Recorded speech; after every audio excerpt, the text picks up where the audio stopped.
Welcome to the knowledge care. The knowledge care के YouTube channel पे आप सभी का हार्दिक स्वागत है। मैं हूँ राजा कुमार और आज हम बात करेंगे इकोनॉमिक्स की। और इकोनॉमिक्स में मैं लेकर आया हूँ 1000+ प्रश्नों की श्रृंखला। ठीक है, और मैं आशा करता हूँ कि ये जो प्रश्न हैं वो आपके आने वाले एग्ज़ाम्स में काफ़ी हेल्पफुल साबित होंगे। ठीक है, और आज का जो श्रृंखला है उसमें आपका मैं लेकर आया हूँ 1 से लेकर 100 तक। ठीक है, और ये हमारा जो फॉर्मेट होगा ये वन लाइनर फॉर्मेट होगा। ठीक है, तो चलिए शुरुआत करते हैं दोस्तों, ज़्यादा वक्त नहीं गवाते हैं। पहला प्रश्न है, भारत की अर्थव्यवस्था कैसी है? तो भारत की अर्थव्यवस्था है मिश्रित अर्थव्यवस्था। कैसी अर्थव्यवस्था है? मिश्रित अर्थव्यवस्था। दूसरा है, मिश्रित अर्थव्यवस्था का अर्थ क्या होता है? तो मिश्रित अर्थव्यवस्था का अर्थ सरकारी और निजी क्षेत्र का सम्मिलित रूप को कहा जाता है मिश्रित अर्थव्यवस्था। ठीक है, अगला है हमारा, भारत का सबसे पहला बैंक कौन है? तो भारत का जो सबसे पहला बैंक है आपका, वो बैंक ऑफ हिंदुस्तान है, जो कि 1770 से लेकर 1829 तक चला। ठीक है, आगे बढ़ते हैं। अगला है हमारा, इंडिया इज फॉर सेल के लेखक कौन हैं? इंडिया इज फॉर सेल के लेखक हैं चित्रा सुब्रमण्यम। ठीक है दोस्तों, चित्रा सुब्रमण्यम।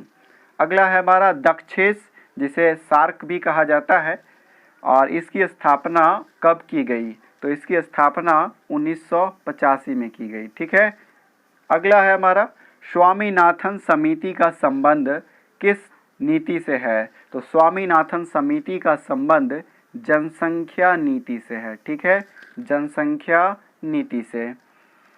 भारतीय औद्योगिक पुनर्निर्माण बैंक की स्थापना कब हुई? तो ये हुआ दोस्तों आपका 20 मार्च 1985 को, भारतीय औद्योगिक पुनर्निर्माण बैंक। ठीक है, अगला है हमारा, भारत में सर्वाधिक कम आय वाला राज्य कौन सा है? तो भारत में जो सर्वाधिक कम आय जो है वो आपका बिहार का है। ठीक है, बिहार सबसे कम आय वाला राज्य है। अगला प्रश्न है, योजना में कोर सेक्टर का अर्थ क्या होता है? तो योजना में कोर सेक्टर का मतलब है चयनित आधारभूत उद्योग। कौन सा उद्योग? चयनित आधारभूत उद्योग। ठीक है, आगे बढ़ते हैं। ठीक है दोस्तों, अगर हमारे चैनल पे आप नए हैं तो चैनल को सब्सक्राइब कर लें। ठीक है, आगे बढ़ते हैं। स्वर्ण जयंती शहरी रोजगार योजना लागू की गई। स्वर्ण जयंती शहरी रोजगार योजना ये आपका 17 सितंबर 1997 को लागू की गई। ठीक है, अगला है हमारा, एशियाई विकास बैंक का मुख्यालय कहाँ है? तो एशियाई विकास बैंक का मुख्यालय मनीला फिलीपींस में है। कहाँ है दोस्तों? तो ये है मनीला फिलीपींस में। ठीक है, अगला है हमारा, बंद अर्थव्यवस्था का अर्थ क्या है? ऐसी अर्थव्यवस्था जो बंद है, उस अर्थव्यवस्था का मतलब है जहां न तो आयात होता है और ना ही निर्यात होता है। ठीक है, आगे बढ़ते हैं। भारतीय प्रतिभूति एवं विनिमय बोर्ड, जिसको सेबी कहा जाता है, अर्थात stock exchange board of India, इसकी स्थापना कब की गई? ये आपका 1988 में किया गया दोस्तों। ठीक है, सेबी की स्थापना कहाँ की गई? कब की गई? तो ये 1988 में की गई। ठीक है, अगला प्रश्न है हमारा, भारतीय आयात निर्यात बैंक यानी कि एग्जिम बैंक की स्थापना कब की गई? ठीक है, ये किया गया 1 जनवरी 1982 को। ठीक है, अगला प्रश्न है आपका, आर्थिक नियोजन विषय है। तो आर्थिक नियोजन किस सूची का विषय है? आप जानते हैं कि संविधान के अंतर्गत 3 प्रकार की सूचियां का उल्लेख है, संघ सूची, राज्य सूची और समवर्ती सूची। तो आर्थिक नियोजन जो है आपका वो समवर्ती सूची के अंतर्गत आता है। किस सूची के अंतर्गत आता है दोस्तों? ये समवर्ती सूची के अंतर्गत। ठीक है, आप देखते जाइए, वीडियो को अंत तक देखिए, आपको बहुत मज़ा आने वाला है। और मैं दावा करता हूं कि अगर आप वीडियो पूरा देखते हैं तो आपका एक भी इकोनॉमिक्स का प्रश्न नहीं छूटेगा। ठीक है, आगे बढ़ते हैं। ग्रेशम का नियम संबंधित है। तो ग्रेशम का जो नियम है दोस्तों, ये मुद्रा के प्रचलन से संबंधित है। ठीक है, अगला प्रश्न है आपका, प्रत्येक पूर्ति अपनी मांग स्वयं पैदा करती है। ठीक है, तो प्रत्येक जो पूर्ति है वो अपनी मांग स्वयं पैदा करती है। यह नियम, इस नियम का प्रतिपादन किसने किया था? तो इस नियम का प्रतिपादन जेबी शॉ ने किया था। ठीक है दोस्तों, आगे बढ़ते हैं। भारत की राष्ट्रीय आय का आकलन कौन करता है? तो भारत की राष्ट्रीय आय का आकलन आपका केंद्रीय सांख्यिकी संगठन, जिसको CSO कहा जाता है, सेंट्रल स्टैटिस्टिकल ऑर्गेनाइजेशन के द्वारा भारत की राष्ट्रीय आय का आकलन किया जाता है। ठीक है, आगे बढ़ते हैं। राष्ट्रीय ग्रामीण विकास संस्थान कहाँ स्थित है? तो ये जो आपका राष्ट्रीय ग्रामीण विकास संस्थान है ये हैदराबाद में स्थित है। ठीक है, अगला प्रश्न है हमारा, प्लास्टिक मनी एक प्रकार का है, क्या है? डेबिट कार्ड है, क्रेडिट कार्ड है, किस प्रकार का कार्ड है? तो प्लास्टिक मनी जो है आपका वो क्रेडिट कार्ड कहलाता है। ठीक है, अगला प्रश्न है, विलासिता कर लगाने का सुझाव किसने दिया था? तो विलासिता कर का सुझाव जो दिया गया था वो प्रोफेसर मधु दंडवते के द्वारा दिया गया था। कौन सा कर? विलासिता कर। ठीक है, अगला प्रश्न है हमारा, भारत में अधिकतर बेरोजगारी है। तो भारत में जो अधिकतर बेरोजगारी पाई जाती है वो संरचनात्मक बेरोजगारी है। किस प्रकार की बेरोजगारी है? संरचनात्मक। अगला प्रश्न है हमारा, वैश्वीकरण का अर्थ क्या है? क्या होता है वैश्वीकरण? ग्लोबलाइजेशन। तो इसका मतलब है घरेलू अर्थव्यवस्था का विश्व की अर्थव्यवस्था के साथ एकीकरण। क्या मतलब है कि जो डोमेस्टिक इकोनॉमिक्स है उसको वर्ल्ड की इकोनॉमिक्स के साथ यूनिटाइज करना। ठीक है, एकीकरण करना। ठीक है, आगे बढ़ते हैं। अगला प्रश्न है, संरचनात्मक बेरोजगारी जो कि भारत में अधिकतर पाई जाती है, इसका कारण क्या है? तो इसका कारण है अपर्याप्त उत्पादन क्षमता। आपको पता है कि कृषि क्षेत्र में बहुत सारे लोग लगे होते हैं और काम कम होता है और मजदूरों की संख्या अधिक होती है और काम उतना ही होता है जितना कम लोग भी कर सकते थे। अर्थात उत्पादन जो है हमारा वो कम होता है और उसमें ज़्यादा मजदूर लगे होते हैं। आगे बढ़ते हैं। विश्व व्यापार संगठन जिसको WTO कहा जाता है, वर्ल्ड ट्रेड ऑर्गेनाइजेशन, इसकी स्थापना 1995 में की गई। यहाँ पर मैं बता दूं, इससे पहले इसे गैट के नाम से जाना जाता था, जिसका मतलब होता है general agreement of trade and tariff. ठीक है दोस्तों, और इसका मुख्यालय जो था आपका, मुख्यालय जो है वो जेनेवा में है। कहाँ है? जेनेवा में। अगला प्रश्न है, ऐसा कोई कर जिसका उल्लेख भारतीय संविधान में नहीं है वो कौन लगा सकता है? बताइए, ऐसा कर जिसका उल्लेख इंडियन कॉन्स्टिट्यूशन में नहीं है वो केंद्र सरकार के द्वारा लगाया जा सकता है। ठीक है, आगे बढ़ते हैं। Tata iron and steel company TISCO, इसकी स्थापना कब की गई? तो इसकी स्थापना आपका 1907 में ही कर दी गई थी। ठीक है, अगला प्रश्न है हमारा, प्रच्छन्न बेरोजगारी से तात्पर्य है। तो प्रच्छन्न बेरोजगारी का मतलब क्या होता है? श्रम की सीमांत उत्पादकता शून्य है। क्या होता है? श्रम की सीमांत उत्पादकता शून्य है। ठीक है, अगला है हमारा, जब लोगों को वर्ष के कुछ महीने रोजगार नहीं मिलते हैं तो वह किस प्रकार की बेरोजगारी कहलाती है? तो इस प्रकार की बेरोजगारी मौसमी बेरोजगारी कहलाती है। अगर लोगों को कुछ महीने रोजगार मिले और कुछ महीने रोजगार नहीं मिलते हों तो वो बेरोजगारी मौसमी बेरोजगारी कहलाती है। अगला प्रश्न है हमारा, भारत का इथोपिया कहा जाता है। अब आप कहेंगे इकोनॉमिक्स में इस टर्म का क्या मतलब है? तो भारत का जो इथोपिया है वो मध्य प्रदेश को कहा जाता है और इसकी वजह है कुपोषण की मात्रा अधिक होना। कुपोषण मध्य प्रदेश में सर्वाधिक है, इस वजह से उसे भारत का इथोपिया कहा जाता है। इसका मतलब यही हुआ कि विश्व में इथोपिया वह देश है जो कि कुपोषण का बहुत बड़ा शिकार है। ठीक है, आगे बढ़ते हैं। भारत में गरीबी रेखा का निर्धारण कौन करता है? कौन करता है बीपीएल परिवारों का चयन? ठीक है, तो इसका निर्धारण नीति आयोग के द्वारा किया जाता है। किसके द्वारा किया जाता है? नीति आयोग के द्वारा। आगे बढ़ते हैं। अगला प्रश्न है हमारा, वर्ल्ड डेवलपमेंट रिपोर्ट का प्रकाशन कौन करता है?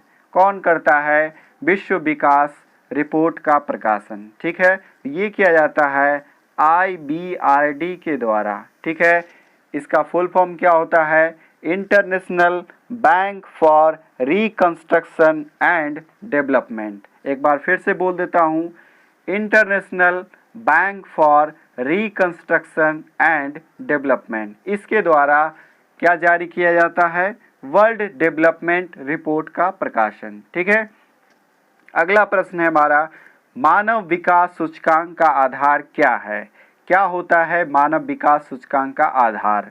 तो ये होता है आपका स्वास्थ्य, शिक्षा और जीवन स्तर। ये 3 आधार हैं मानव विकास सूचकांक के। ठीक है, अगला प्रश्न है हमारा, मानव विकास सूचकांक तैयार करता है। मानव विकास सूचकांक का जो रिपोर्ट है वो प्रत्येक वर्ष UNDP के द्वारा तैयार किया जाता है। क्या है UNDP का फुल फॉर्म?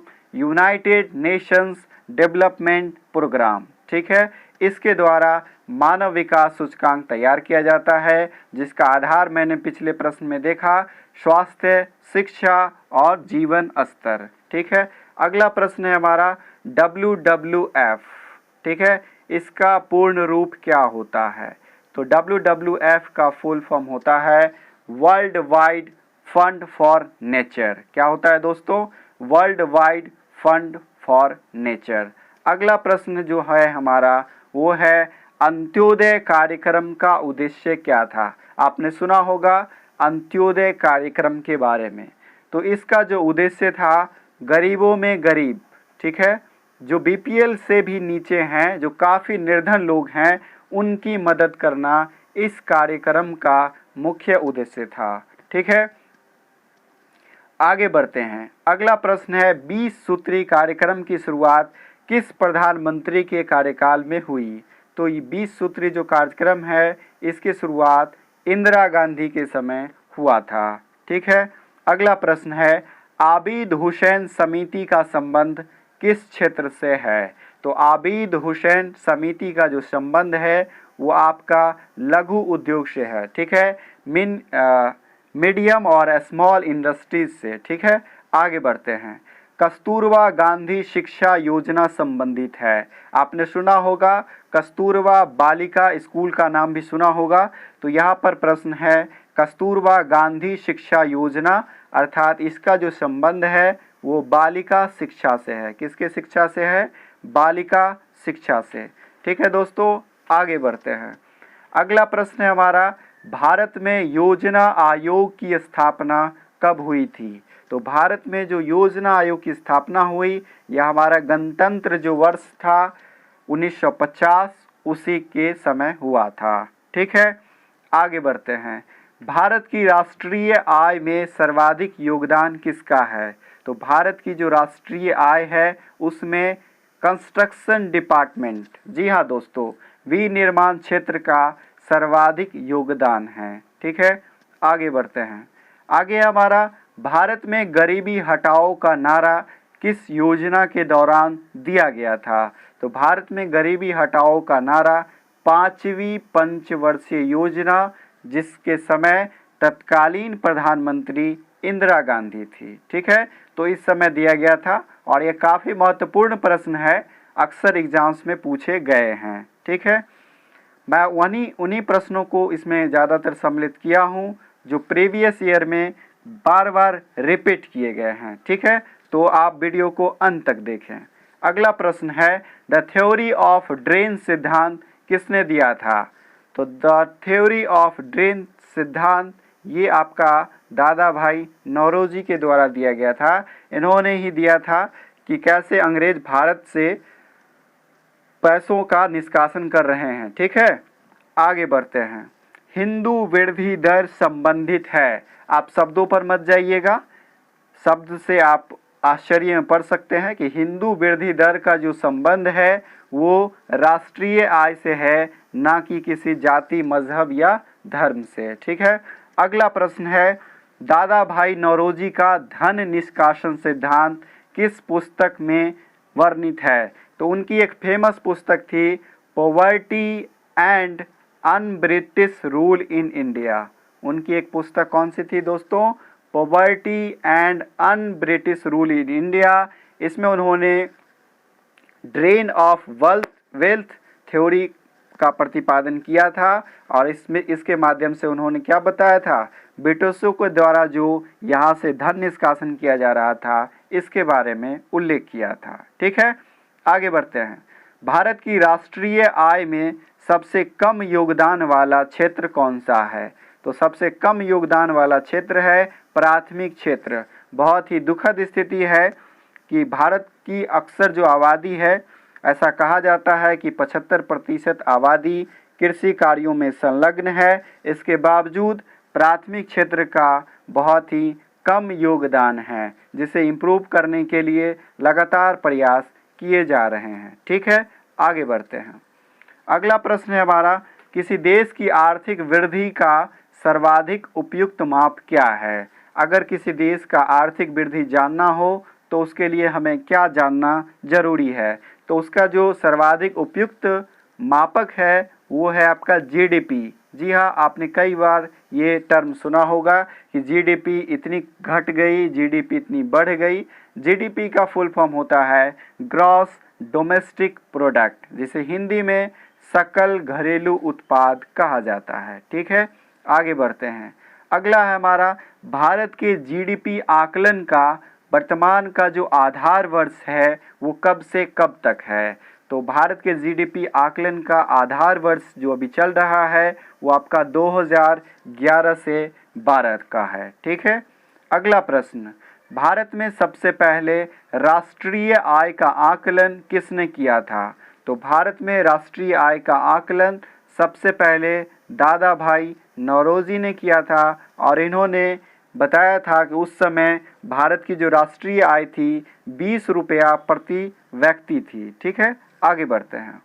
अगला प्रश्न है, अंतर्राष्ट्रीय श्रम संगठन का मुख्यालय कहाँ स्थित है? तो अंतर्राष्ट्रीय श्रम संगठन का मुख्यालय जो है वो आपका जेनेवा में है। इंटरनेशनल लेबर ऑर्गेनाइजेशन, जिसे शॉर्टकट में ILO भी कहा जाता है। ठीक है, आगे बढ़ते हैं। भारत का वह राज्य जहां बैंक की सर्वाधिक शाखाएं हैं, तो वैसा राज्य जहां सर्वाधिक बैंक हैं वो है यूपी, अर्थात आपका उत्तर प्रदेश। ठीक है दोस्तों, आगे बढ़ते हैं। अगला है हमारा, 1949 में गठित राष्ट्रीय आय समिति के अध्यक्ष कौन थे? तो 1949 में एक राष्ट्रीय आय समिति का गठन किया गया था जिसके अध्यक्ष थे PC महालनोबिस। ठीक है, PC महालनोबिस। आगे बढ़ते हैं। अगला प्रश्न है हमारा, केंद्र सरकार द्वारा संचालित संगम योजना, कौन सी योजना? संगम योजना का संबंधित वर्ग क्या है? संगम योजना का संबंध किस वर्ग से है? ठीक है, ये आपका दिव्यांग वर्ग से है। ठीक है दोस्तों, अब आप विकलांग वर्ग बिल्कुल नहीं बोलेंगे, उनके लिए एक सम्मानजनक शब्द का उद्बोधन हुआ है दिव्यांग वर्ग का। ठीक है, तो आप जब भी देखें किसी पर्सन विथ डिसेबिलिटीज पर्सन को, तो आप क्या बोलेंगे? उसे दिव्यांग बोलेंगे। ठीक है, आगे बढ़ते हैं।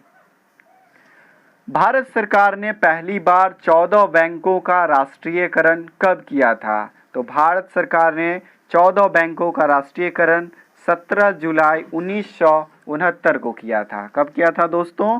17 जुलाई 1969 को। अगला प्रश्न है हमारा, अखिल भारतीय खादी एवं ग्रामोद्योग आयोग की स्थापना कब की गई? तो खादी और ग्रामोद्योग आयोग की स्थापना आपका 1957 में किया गया।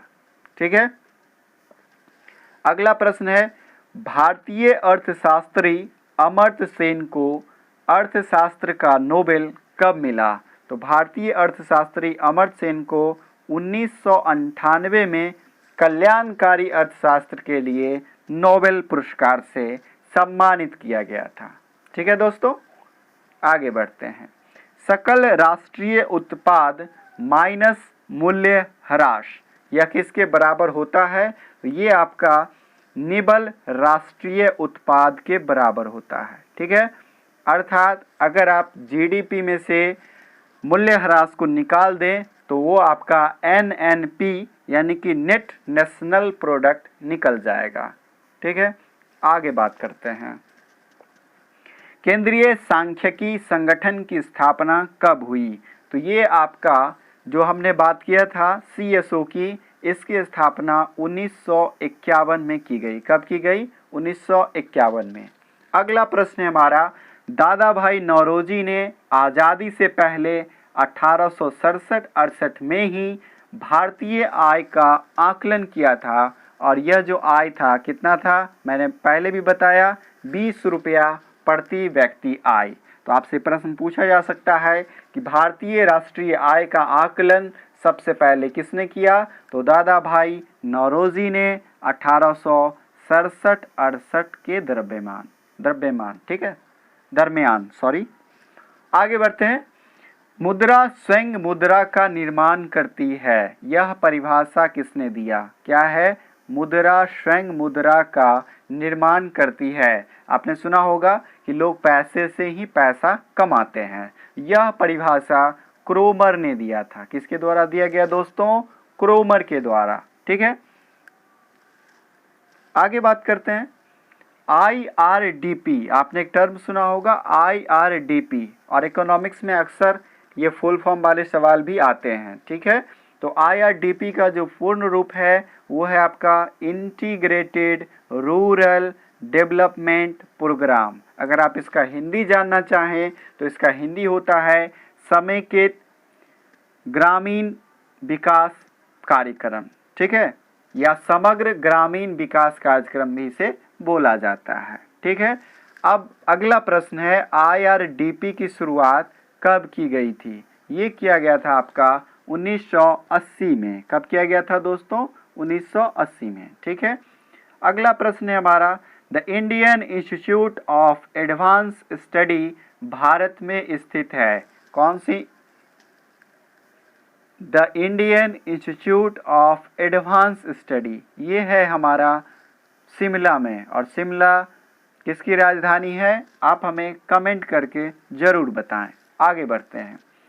जानकी रामन समिति का गठन का उद्देश्य क्या था? तो जानकी रामन समिति ये आपका बैंकों की प्रतिभूति के सौदों की जांच के लिए इसका गठन किया गया था कि बैंक जो है वो बॉन्ड किस तरह से, बॉन्डों का सौदा किस तरह से कर रहे हैं, इसकी जांच के लिए कौन सी समिति थी? जानकी रामन समिति। ठीक है, आगे बढ़े। अगला है हमारा दोस्तों, पूर्ण रूप से भारतीय देश का पहला बैंक। भारतीय देश का पहला बैंक कौन सा था? तो ये था पूर्णतः देसी जो था वो था पंजाब नेशनल बैंक।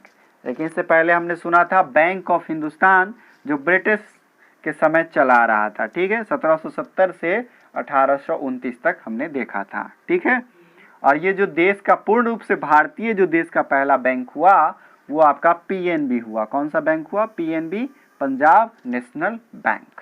ठीक है, आगे बढ़े। मुद्रास्फीति से कौन लाभान्वित होता है? तो मुद्रास्फीति से ऋणी ज़्यादा लाभान्वित होते हैं। ऋणी का मतलब जिन्होंने लोन लिया है और उन्हें लोन चुकाना है, तो वो काफ़ी लाभान्वित होते हैं। मुद्रास्फीति से क्या होता है? बाजार की वस्तुओं पर क्या प्रभाव पड़ता है?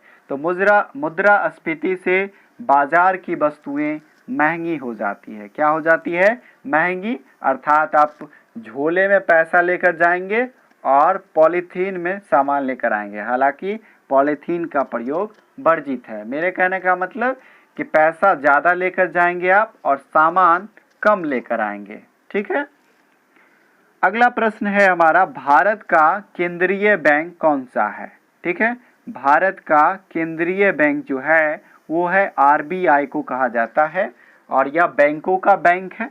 Reserve bank of India. ठीक है, अगला प्रश्न हमारा, रूस का वह पहला बैंक जिसे दिल्ली में अपनी शाखाएं खोलने की इजाज़त आरबीआई अर्थात रिजर्व बैंक ऑफ इंडिया ने दी थी, कब दी थी, किसे दी थी, तो ये इनकम बैंक को दी थी और यह रूस का पहला बैंक है जिसने दिल्ली में अपनी पहली शाखाएं खोली। ठीक है, अगला प्रश्न हमारा, भारतीय जीवन बीमा निगम की स्थापना, आपने एलआईसी का नाम जरूर सुना होगा, life insurance corporation of India, इसकी स्थापना कब की गई, इसकी स्थापना 1 सितंबर 1956 को किया गया।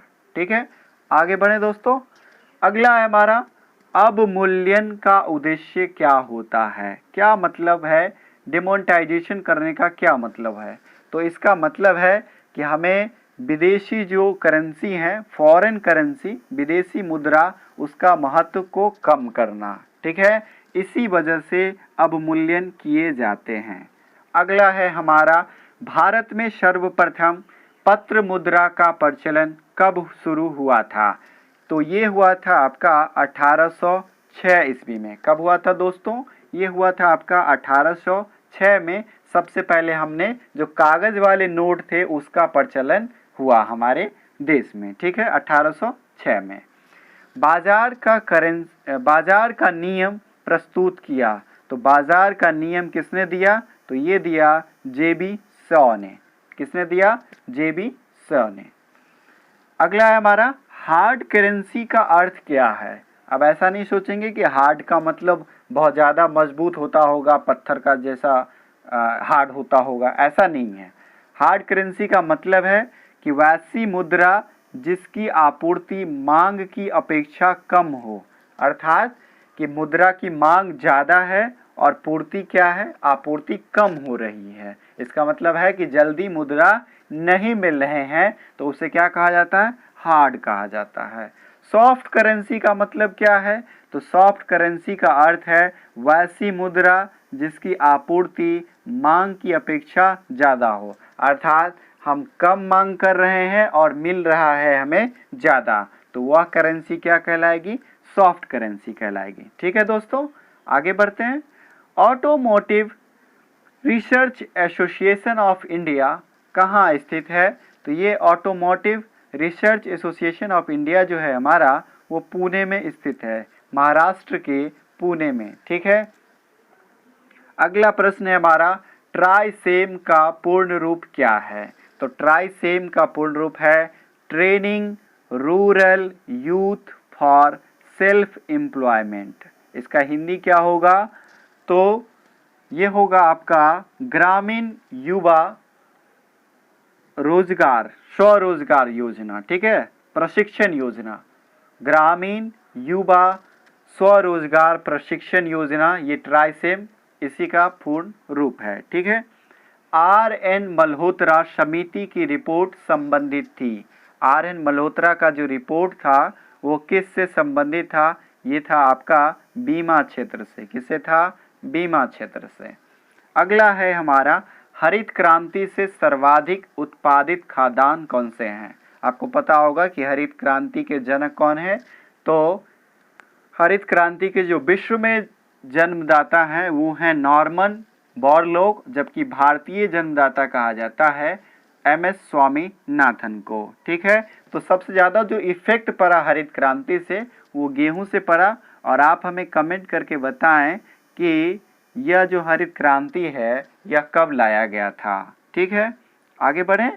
स्टैगफ्लेशन का मतलब क्या है, ठीक है, तो स्टैगफ्लेशन का मतलब होता है मंदी के साथ साथ मुद्रास्फीति, अर्थात मुद्रास्फीति भी है और मंदी भी है, बेरोजगारी भी साथ में शामिल है। ठीक है, अगला प्रश्न हमारा, पीली क्रांति का संबंध किससे है, तो आपने बहुत सारी क्रांति सुना होगा, रजत क्रांति, गोल क्रांति, बादामी क्रांति, सबके बारे में मैं जरूर बात करूंगा, चूंकि 1000 प्रश्नों की श्रृंखला है तो जरूर आएंगे। ठीक है, तो अभी हम बात करेंगे पीली क्रांति की। तो पीली क्रांति का जो संबंध है ये आपका तिलहन उत्पादन से है। किससे है दोस्तों, तिलहन उत्पादन से। अगला है हमारा, नेफेड की स्थापना का उद्देश्य क्या है, तो नेफेड की स्थापना का उद्देश्य जो था वो कृषि उपजों के विपणन हेतु, अर्थात कृषि का जो उपज है उसको क्या करना, उसको मार्केट में सेल कैसे किया जाएगा, उसके लिए एक संगठन बनाया गया था। आगे जो है हमारा, उसमें नेफेड का फुल फॉर्म पूछा गया। नेफेड का पूर्ण रूप क्या है, ठीक है। तो नेफेड का पूर्ण रूप होता है national agriculture cooperative marketing federation of India, ठीक है। तो national agriculture cooperative marketing federation of India, जिसका क्या उद्देश्य था, इसका उद्देश्य था कृषि उपजों को मार्केट में सेल करना, ठीक है। आगे बात करते हैं। न्यूनतम आवश्यकता कार्यक्रम, विशेषता थी किस पंचवर्षीय योजना की विशेषता थी, न्यूनतम आवश्यकता कार्यक्रम। ये था हमारा 5वीं पंचवर्षीय योजना का ही विशेषता था कि उसमें क्या था, न्यूनतम आवश्यकता कार्यक्रम भी लाया गया था। अगला हमारा निक्की है। निक्की क्या है, तो निक्की एक प्रकार का शेयर बाजार मूल्य सूचकांक है। मैं आपको बता दूं, यह जापान के टोक्यो शेयर मार्केट है, उसका है शेयर बाजार मूल्य सूचकांक निक्की, ठीक है। आगे बात करते हैं। और आखिरी हमारा 100वां है, यह मालेगाम समिति का संबंध प्राथमिक बाजार से है, ठीक है। मालेगाम समिति का संबंध किससे है, प्राथमिक बाजार से। तो दोस्तों, आपने अपना कीमती समय निकालकर इस वीडियो को अंत तक देखा, तो इसके लिए आपका बहुत बहुत धन्यवाद। आपको यह सीरीज कैसा लगा, कमेंट के माध्यम से हमें ज़रूर बताएं, और हमारे चैनल द नॉलेज केयर को सब्सक्राइब कर लें। और शिक्षा के क्षेत्र में हमने भी क्रांति लाने का ठाना है, और उम्मीद है कि हमारे जो सारे लेक्चर्स हैं, हमारे जो सारे वीडियोज़ हैं, वो आपको काफ़ी आने वाले एग्ज़ाम्स में काफ़ी मददगार साबित होंगे। मिलते हैं अगली सीरीज़ में, तब तक के लिए एंजॉय करिए, पढ़ाई जारी रखिए। धन्यवाद।